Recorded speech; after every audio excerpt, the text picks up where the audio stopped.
Para que o alimento chegue em perfeitas condições à mesa do consumidor, os fabricantes precisam cumprir algumas normas estabelecidas pela Anvisa. Mas nem sempre as exigências da Agência Nacional de Vigilância Sanitária são cumpridas e cabe ao consumidor denunciar. A alimentação apropriada é um direito fundamental do ser humano, inerente à dignidade da pessoa humana, garantido pela Constituição Federal. O poder público deve adotar políticas públicas e ações para promovê-la à população. Para que os alimentos cheguem de maneira adequada até o prato do consumidor, eles precisam passar por um conjunto de normas. É a segurança alimentar. Os restaurantes devem cumprir as boas práticas de fabricação e manipulação dos alimentos, estabelecidas em uma norma da Anvisa. A segurança alimentar também está prevista em lei e tem o objetivo de promover a qualidade biológica, sanitária, nutricional e tecnológica dos alimentos, bem como o aproveitamento. Este restaurante segue todas as normas da Anvisa severamente, desde lavar as mãos ao uso do uniforme até o controle de praga, assim como a preocupação de transporte e armazenamento. Todo o local, os pratos e talheres e mesa de distribuição da comida são higienizados. Os funcionários recebem treinamentos para o manuseio dos alimentos que, quando chegam, são pesados e verificadas as condições para o consumo. Nós temos a verificação diária da temperatura desses alimentos prontos, tanto quente como frios, né? Nós temos toda uma lista de formulários que são verificados diariamente. Os alimentos quentes, ele tem que estar acima de 60 graus e os frios abaixo de 5 graus. E o nosso convidado para tratar desse tema é o advogado especialista em direito do consumidor, Luiz Amaral. Boa tarde. Boa tarde. Bom, o que o consumidor deve fazer se ele, ao comprar um alimento, perceber que ele está inadequado para consumo? Ele pode o quê? Pedir o dinheiro de volta, a troca do produto? O que é mais adequado ele fazer nesse momento? Normalmente ocorre nessa sequência. Troca do produto, troca do prato e, em seguida, o que costuma acontecer é pedido de devolução do dinheiro e procurar outro estabelecimento. Mas há algumas situações que mesmo que o consumidor se retire do restaurante e vá se alimentar em outro estabelecimento, ele deve comunicar à vigilância sanitária. Por exemplo, aparecimento de inseto, produto estragado, ele deve comunicar à vigilância sanitária para prestar um serviço à comunidade. Agora, produtos consumidos fora de restaurante. Você compra um produto no supermercado. Ao abrir a embalagem, enfim, aquele produto está estragado, está vencido, está com uma aparência inadequada. Aonde que eu vou reclamar isso? Eu reclamo com o fabricante do produto ou onde eu comprei? Não, a primeira linha de reclamação é a mais lógica para o consumidor, e o código imaginou isso, é quem lhe vendeu.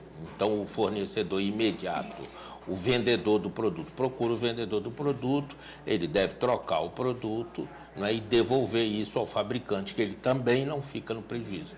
Ele devolve ao fabricante. Agora, se o produto tiver prazo de validade inscrito na embalagem, aí o consumidor comprar esse produto já vencido, ele, por um lado, está assumindo o risco. Mas, de qualquer modo, essa assunção de risco pelo consumidor não elimina a responsabilidade do fornecedor, porque o código só prevê eliminação de responsabilidade quando a culpa for exclusiva do consumidor. E, nesse caso, a culpa é do consumidor que comprou o produto com prazo de validade vencido e do comerciante que manteve a exposição, esse produto já vencido. Ele deveria ter retirado da área de comercialização. Então, se eu vier a passar mal, mesmo eu tendo ciência de que consumi um produto vencido, mas que ele me foi vendido nessa condição, então o estabelecimento também arca com essa responsabilidade. É responsável, porque é culpa concorrente. Não é culpa do consumidor e culpa do fornecedor, do comerciante, do supermercado. Mas o código só elimina, só prevê isenção completa de responsabilidade do fornecedor se a responsabilidade for exclusiva do consumidor. E, nesse caso, há também culpa do fornecedor. Agora, quando eu encontro em casa um bicho num produto que eu comprei, num refrigerante, como é que eu posso provar que aquilo não foi uma fraude? Como é que o fabricante vai ter essa certeza de que realmente aquele bicho estava no produto dele? De fato, esse é o aspecto mais complicado para o consumidor, porque a defesa do fornecedor aí vai ser sempre a impossibilidade daquele produto ter ido se depositar dentro de uma garrafa, por exemplo, fechada a vácuo, né? Mas aí ele invoca o direito básico dele de inverter o ônus da prova, né? Faz uma sustentação bastante boa, segura, bem feita, e o juiz pode inverter o ônus da prova e cabe ao fornecedor, então, provar a impossibilidade daquilo ter acontecido. Ok. E vamos às perguntas dos telespectadores sobre segurança alimentar. A gente confere agora a primeira delas. Vamos ver. Boa tarde a todos, meu nome é Dauclés Silva Costa, sou agente administrativo. A minha questão é, se eu estiver no restaurante e a comida deste restaurante me fazer mal, quais são os meus direitos? Então, ele está no restaurante, a comida fez mal, o que ele deve fazer? Como é que ele comprova, na verdade, que de fato foi aquela comida do restaurante que fez mal a ele? Passando já para o lado judicial, que parece ser esse o interesse do consulente, aí ele precisa entrar na justiça para buscar uma indenização de danos morais, de danos materiais, não é? E para isso ele precisa apenas provar a relação de causa e efeito, o mal-estar dele com a comida. Se ele conseguir estabelecer esse vínculo entre o mal-estar e a comida, ele vai conseguir uma indenização. Agora, é como o senhor vinha falando, se eu encontrar algum produto inadequado naquela comida que me foi servida, eu posso me recusar a pagar a conta?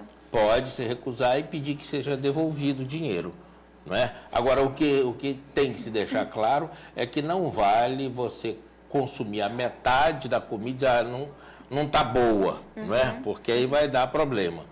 Tá certo. E vamos a outra pergunta sobre segurança alimentar. Meu nome é Paulo César de Souza, minha profissão é motorista e a pergunta é o que pode acontecer com um restaurante que não cumpre as regras da segurança alimentar. Pois é, o que acontece com esse restaurante? Tem diversos níveis de atuação do Estado. Tem um nível meramente administrativo, que é a punição através de multa, suspensão do exercício profissional e até mesmo fechamento do estabelecimento comercial, né? E tem também no plano civil, que é a indenização, a reparação pelos danos causados pela má prestação do serviço alimentício. E tem ainda a responsabilidade criminal. Muitas dessas figuras são ilícito administrativo, ilícito civil e ilícito criminal, o que pode ainda redundar em pena de cadeia para o comerciante que deixa de cumprir a sua obrigação previstas em lei. Como é que ocorrem essas fiscalizações da vigilância sanitária? Elas têm uma certa frequência, eles chegam de surpresa no estabelecimento, elas só podem acontecer quando o dono do local está presente? Como é que funciona isso? Não. A fiscalização tem inteira liberdade de fiscalizar a qualquer hora, desde que o estabelecimento esteja aberto.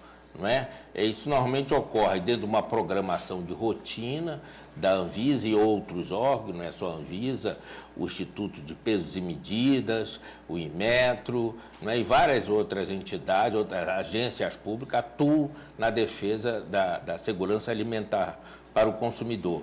E também pode ocorrer essa visita ao estabelecimento em função da denúncia, por isso que a gente recomenda. Nesses casos, não basta só ir embora, pedir o dinheiro de volta e deixar para lá. Tem que comunicar à vigilância sanitária para que ela faça uma visita e verifique se as condições de produção do alimento estão realmente adequadas. E vamos agora a mais uma pergunta.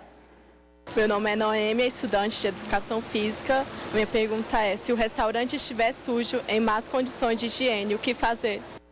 Ela pode denunciar, né? Como o senhor vinha falando. Exatamente. O caso aí é típico de denúncia, porque a higiene também é uma condição para o preparo do alimento saudável. Então, um restaurante sujo, uma lanchonete suja, no lado de fora já pode imaginar como será na área de produção de alimentos. E é um direito do consumidor visitar, inclusive, a área de produção, né? O consumidor pode ir à cozinha para ver as condições. Ok, doutor, muito obrigada pela sua participação, por esses esclarecimentos e tenha uma boa tarde. Obrigado.